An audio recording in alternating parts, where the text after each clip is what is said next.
नमस्कार दोस्तों, स्वागत है आपका हमारे आज के ब्लॉग में। कैसे हैं आप सब? उम्मीद है अच्छे होंगे। आप सभी को हरतालिका तीज की हार्दिक शुभकामनाएं। और आज है तीज का पावन पर्व। तो ये देखिए, ये बन रहा है मेरा सिंघाड़े का हलवा, सिंघाड़े के आटे का हलवा। तो ये मैं माता को चढ़ाने के लिए, माँ गौरी को चढ़ाने के लिए बना रही हूँ। और इसके बाद फिर मुझे बनाना है अभी गुझिया। अभी ये बन गया है। अभी धूप आज बहुत तेज है और गर्मी भी बहुत ज़्यादा है, तो आज सबको प्यास लगने की दिक्कत हो सकती है। बारिश का मौसम रहता है तो बड़ा अच्छा रहता है, लेकिन अभी ऐसा बिल्कुल भी मौसम नहीं है, बहुत गर्मी है। तीज का व्रत कठिन वाला व्रत होता है, क्योंकि ये सौभाग्य और पति की लंबी उम्र के लिए रखा जाता है। माता पार्वती ने शिव जी को पति रूप में पाने के लिए कठोर तपस्या किया था। कहा जाता है कि माता ने घने जंगल में जाकर कई वर्षों तक बिना अन्न जल के केवल वायु पीकर, हवा पीकर जीवन बिताया। तब जाके भगवान शिव ने उनको पत्नी रूप में स्वीकार किया। उनकी तपस्या से प्रसन्न होकर तो पत्नी रूप में स्वीकार किया। तो इसीलिए सभी स्त्रियां, सभी औरतें, सभी लड़कियां इस व्रत को करती हैं, ताकि हर किसी को भगवान शिव जैसे पति मिले। तो ये कथा आप पढ़ेंगी पूजा के समय, तीज व्रत की किताब में है, तो उसमें विस्तार से है। ये मैंने बस ऐसे थोड़ा सा बता दिया है। तो अभी देखिए मेरा गुझिया बन रहा है। तो अकेले ही बनाना रहता है मुझे, तो बहुत समय लगता है, क्योंकि ये सारे काम करने में समय ज़्यादा लगता है। तो अभी मैं बना रही हूँ, क्योंकि अभी समय है मेरे पास, इंडिया में भी काफ़ी समय है, तो तब तक अच्छे से बन जाएगा मेरा।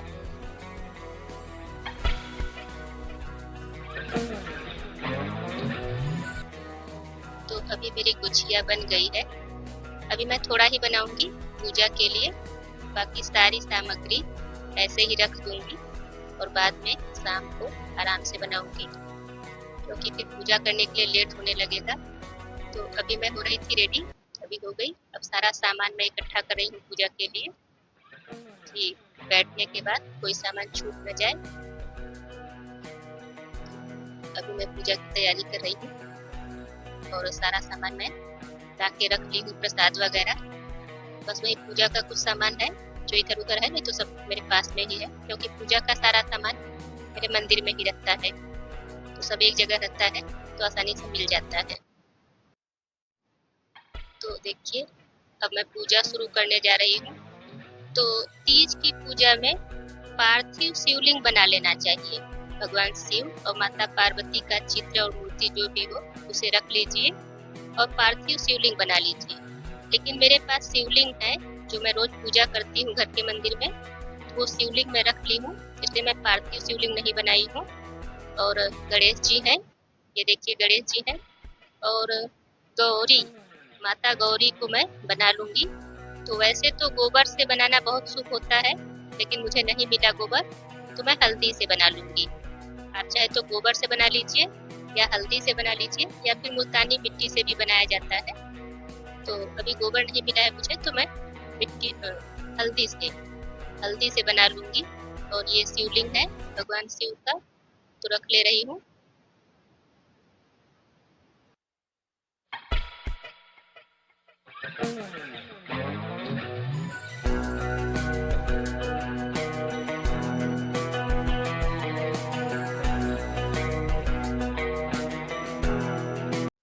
तो ये देखिए, ये हल्दी से गौरी बना लिया है मैंने। और ऐसा कहा जाता है कि बहुत अच्छे से बनाना चाहिए, जितना सुंदर, जितना छोटा सुडौल आप बनाएंगी, ऐसा कहा जाता था पहले के ज़माने में। मेरी दादी लोग कहती थी कि जितना सुडौल, जितना सुंदर, जितना अच्छा गौरी बनाएंगी, उतनी ही सुंदर आपकी बहू आएगी। तो इसीलिए बहुत अच्छे से बनाना चाहिए। और भगवान जी की मूर्ति स्थापित करने से पहले थोड़ा सा फूल रख देना चाहिए, उसके ऊपर भगवान जी की मूर्ति या फोटो जो भी है तब स्थापित करना चाहिए। और ये देखिए, मैं जल से शुद्धिकरण कर दे रही हूँ और उसके बाद धूप बत्ती जलाऊंगी। तो जो फोटो होता है तो उसको तो स्नान नहीं करवाते हैं, तो इसीलिए फूल से जल छिड़क कर शुद्धिकरण कर देते हैं और जो मूर्ति होता है उसका स्नान करवा सकते हैं।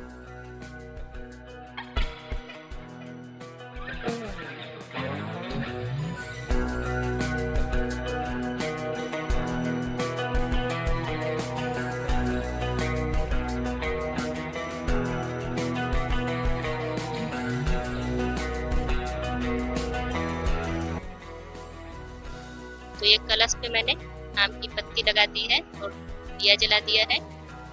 और कलश में तो डालते हैं जो कुछ आप लोग जानते ही होंगे, सिक्का, हल्दी, चावल और फूल, ये सारी चीजें अंदर डाल के तब, और उसके बाद जल भरा रहता है, ये तो सभी लोग जानते हैं। और कलश की भी पूजा अच्छे से करनी चाहिए क्योंकि कलश में वरुण देव और सभी देवता होते हैं, तो पूजा में कलश जरूर स्थापित करना चाहिए। तो अभी मैं शिवलिंग पर दूध से स्नान करवाया, उसके बाद फिर गंगा जल से।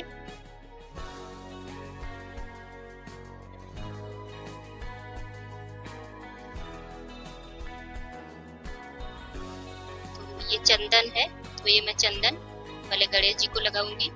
और पूजा में सबसे पहले गणेश जी की पूजा करते हैं, तो जो भी चीज आपको अर्पित करना है पहले गणेश जी को करिए और उसके बाद भगवान शंकर को लगाऊंगी। शिवलिंग पर चंदन जरूर लगाते हैं, उसके बाद फूल और जो भी चीजें हैं चढ़ाने के लिए अक्षत चढ़ा दीजिए। और देखिए कलश पे रोली लगाया जाता है, तो मैं वो लगा रही हूँ। और कलश पे स्वास्तिक जरूर बनाना चाहिए, रोली के साथ, चाहे तो घी के साथ या फिर गंगा जल के साथ मिला के आप स्वास्तिक बना दीजिए।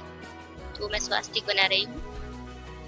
और पूजा करते समय हमेशा मंत्र बोलते रहना चाहिए। तो अगर मंत्र आपको नहीं आता है तो भगवान का नाम ही बोलते रहिए। वैसे भगवान शिव और माता पार्वती का मंत्र तो सभी को आता है, ओम नमः शिवाय बोल ही सकते हैं। और नहीं है तो फिर भजन गाते रहिए, भगवान का नाम जप करते रहिए। पूरा पूजा के समय में भगवान जी का मंत्र बोलते रहना चाहिए।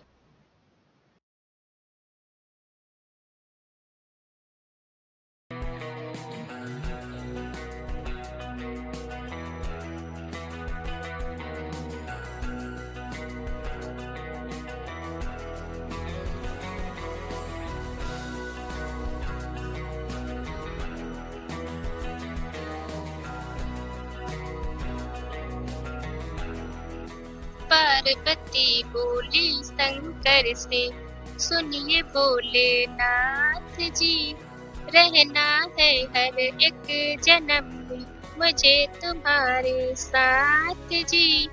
वचन दीजिए ना छोड़ेंगे कभी हमारा हाथ जी। ओ शंभुनाथ जी, ओ भोलेनाथ जी, देव हो तुम देवों के भोले, अमर हो अंतर्यामी हो। भाग्यवान है हम त्रिपुरारी, आप हमारे स्वामी है। पुष्प विमानों से प्यारी हमको नंदी की सवारी जी। युगों युगों से पार्वती भोले तुम पे बलिहारी जी। जब लाना तुम ही लाना द्वारे मेरी बारात जी। ओ भोलेनाथ जी, ओ शंभुनाथ जी, प्राण मेरे बसते हैं तुम में, तुम बिन मेरी नहीं गति। अग्नि कुंड में होके भस्म तुम हुई थी मेरे लिए सती। शिव बिन जैसे शक्ति अधूरी, शक्ति बिन शिव आगे हैं। जन्मों तक ना टूटेंगे ये जन्म जन्म के नाते हैं। तुम ही संध्या हो गौरी, तुम ही मेरी प्रभात जी। वचन है मेरा ना छोड़ूंगा कभी तुम्हारा हाथ जी। सदा रहे हैं सदा रहेंगे गौरी संग गौरा पार्वती ओ भोलेनाथ जी।